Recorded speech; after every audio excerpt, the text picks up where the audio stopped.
Hey, Brian here from RVwithtito.com.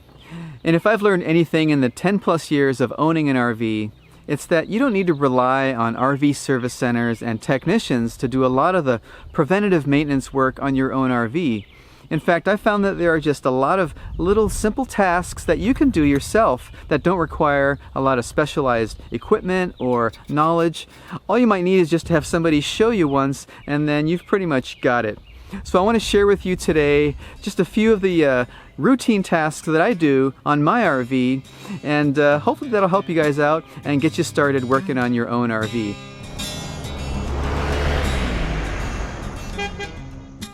Today's video is brought to you by 3-in-1 RV Care Slide Out Silicone Lube. Spraying this onto all of those moving components and surfaces of your RV slide will help lubricate and prevent the sticking and squeaking noise you might hear, as well as create a waterproof protective layer that'll help guard against rust and corrosion and keep your RV slide out mechanisms working smoothly for a long time. This is what I've been using on my RV to maintain my RV slide out, and I recommend you go pick up a can to keep in your RV. You can find them at Walmart in the RV section as well as on Amazon. But if you want to learn more about all of their RV care line of products, go visit them online at 3in1.com. That's the number 3in1.com. Let's go ahead and get started. Performing a basic flush out on your RV hot water heater is going to help clean it out and remove any calcification that can build up inside over time.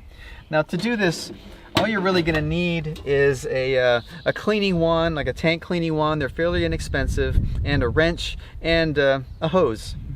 Before working on your water heater, you want to make sure that your water heater is completely shut off, and that's both the electrical and the propane service to your water heater. And you also want to turn off your water pump. Now, you want to let it cool down if it's been on for a while, because you don't want to be working with hot water inside the water heater.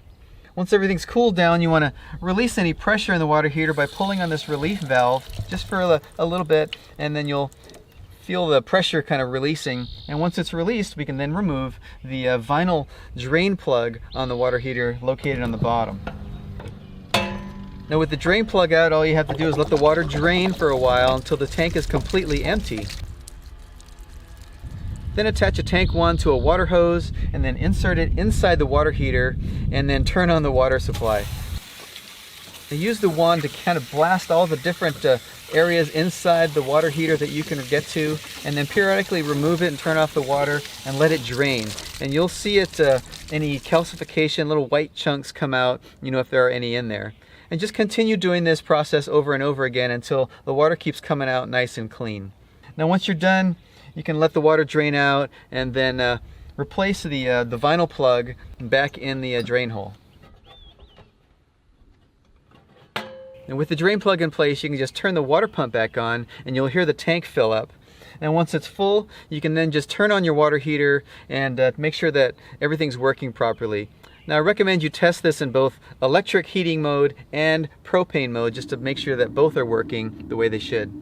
And also check for leaks during that process and make sure that you have your drain plug nice and snug. Now, some water heaters are going to have an anode rod that's going to be connected to the other end of the drain plug. Now, that's quite common in some water heaters, and it's designed to corrode a little bit so that it helps prevent the other parts of the water heater from corroding. And in some cases, if it's really corroded, you want to just replace that. So you can find a replacement anode rod and just insert it when you put the drain plug back in. Now, I'll also share a video that our friends the RV Geeks put together that'll really show how to deep clean your hot water heater if you guys want to take it up to the next level. Now, the only thing between you and the road is going to be the tires on your RV. So I highly recommend that you check your tire pressure regularly and determine what the best tire pressure is for you. For my RV, I usually keep them at the maximum pressure of 80 psi, and I check them regularly, which means I need to have on hand a good tire pressure gauge. I also recommend, if you can, is to pick up and carry with you a good air compressor, because when you're out somewhere and you have a low tire, it's good to be able to put some air in it without having to get the assistance of others, or call AAA or whatever your roadside assistance is. So I have a Viair air compressor that I carry with me, and it just works great, and I can use it for a lot of different things. Now, one thing I see quite often are new RV owners who don't properly maintain their RV batteries. And I think this is simply because a lot of first-time RV owners, they spend a lot of time in RV parks where they're constantly hooked up to shore power, so they don't necessarily rely on their batteries all the time. Folks like us, we tend to do a lot of camping in wild, remote places, and we're not hooked to shore power, so we are very in tune to the state of our batteries. Now, chances are your RV came with either 1 or 2 flooded lead acid deep cycle batteries like this one here. This is kind of a standard RV battery. And these batteries are not maintenance free. They actually need to be serviced every once in a while. What you're going to need is a decent gauge, and this is called a hydrometer. So this measures the charge or the gravity in each cell, and you just suck up some of the battery acid and test each cell to make sure that each cell is in this good range here. Just pry off the cap here and it'll expose these holes where individual cells can be accessed. Now just go through and test all the cells in your battery, and you'll know, if there's a problem, one of them will stop performing like the others. Then finally check the electrolyte, the fluid level in the cell, and just make sure that there's enough fluid to actually cover the lead plates inside each of those cells. You certainly don't want to see those plates exposed. What I like to do is just keep the level somewhere between the top of the plate so that the lead plate's completely covered and the bottom of the access hole. So you don't want it to be completely full and overflowing. You want it to be down a little bit but still covering the lead plate. Now, if your RV had an enemy, it would be water.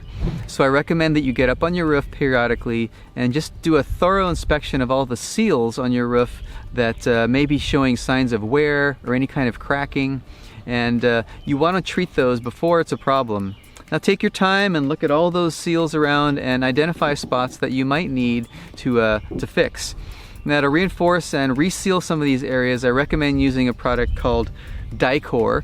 Now it's a roof sealant that you probably already have on your roof. It's just kind of that white stuff, and it comes in a giant tube, and you can use a giant caulking gun to apply it.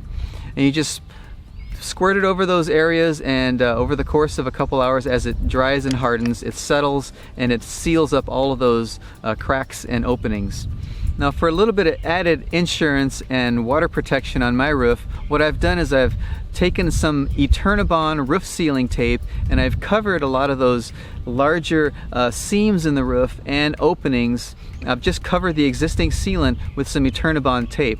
Now what this does just gives me a little added level of protection and waterproofing, so that each year when I inspect my roof, I know that a lot of those layers aren't going to really be exposed and wearing out, because they just have that little extra layer of protection. Now, if your RV has a motorized slide out on it like mine does, I have a large one here and a smaller one on the other side, it's a good idea to just check those periodically, just to make sure that everything is moving in and out the way it should, and that there's no binding or weird noises, and everything's moving nice and smoothly. So also just periodically take a rag and clean a lot of those surfaces and make sure there's no dirt and debris on them. And then what I like to do is then just put a nice healthy coat of this spray lubricant on there. I just use the 3-in-1 RV Care Slide Out Lube, and just to coat everything, including the rubber seals and all of those moving components underneath the slide. Now, if you want to take your inspections to the next level, what I do is actually get under the RV and I locate the slide out motor, and I remove the panel and just do a quick inspection of that motor, just to make sure there's no loose connections or loose bolts. And if there are, just tighten them down just to make sure everything is connected the way it's supposed to. Because I've had issues in the past where I've had a little thing just a little bit loose, and that caused my slide out to be a little bit intermittent and get stuck sometimes. So that's just another additional additional inspection that I'll do. And a final tip for you is just to make sure that you know how to retract your slide out manually if you ever need to. And I put together another video about that topic, and I'll go ahead and link to it here in case you guys want to check that out. Now, if your RV has a refrigerator that runs on propane, you're going to want to check this out periodically. First of all, make sure that your gas in your refrigerator is turned off. Then just remove the access panel. And what you'll see is that there's this little cover here over the area where the igniter is for the propane to fire up the refrigerator. Now, what happens is that periodically after a long period of use, there tends to be some debris and rust that might collect in there, and if it's allowed to build up considerably with a little bit of a breeze in there, or the RV moving, it can actually get in there and clog up the igniter on your refrigerator. And what this does is it prevents your refrigerator from actually igniting, and you'll notice that when you get some blinking lights on your refrigerator, so it can't start up. So to clean that out, you can just remove this outer cover with just a screwdriver.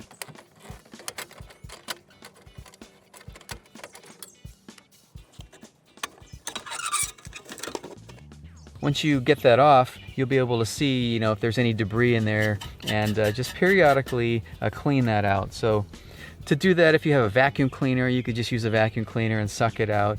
Or if you have an air compressor, you can just blow it out. But if you don't have either of those things, what I find that works pretty well is just some canned air, and just kind of spray it in there and just kind of blow out all of that debris and make sure it's nice and cleaned out. And then when you replace the cover, just fire up your refrigerator again on propane mode after you've turned everything back on, and just verify that everything is working properly. So just do that periodically, and then you'll most likely prevent that from happening where your refrigerator won't fire up. Now, if your RV has an onboard generator like mine does, I recommend that at least once a month that you fire it up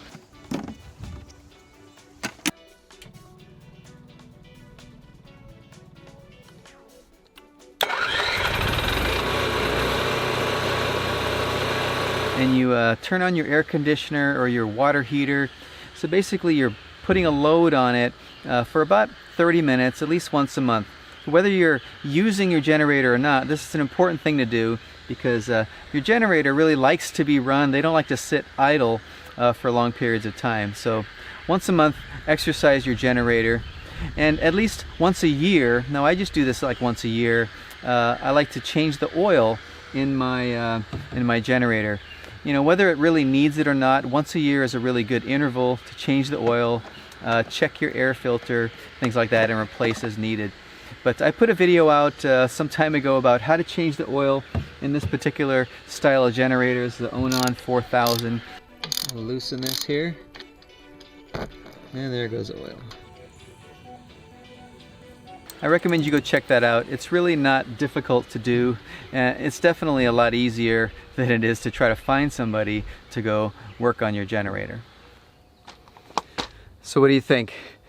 You feel inspired now to go try some of this stuff on your own and kind of start taking care of your own RV? Well, I hope you do try out some of these tasks, but what you'll find is that once you've done it a couple of times, there really is no going back, and pretty soon you're going to be showing your friends how to do this stuff on their RV. But if you do get stuck, or if you have questions, be sure to go check out the comments below the video. We have a great community here of experienced RV owners that'll definitely be able to help you out and get you moving in the right direction. If you're also just joining us for the first time, be sure to go check out all the other DIY RV content on our channel, and be sure to subscribe if you're not already subscribed. Take care, guys, and I will see you in the next one.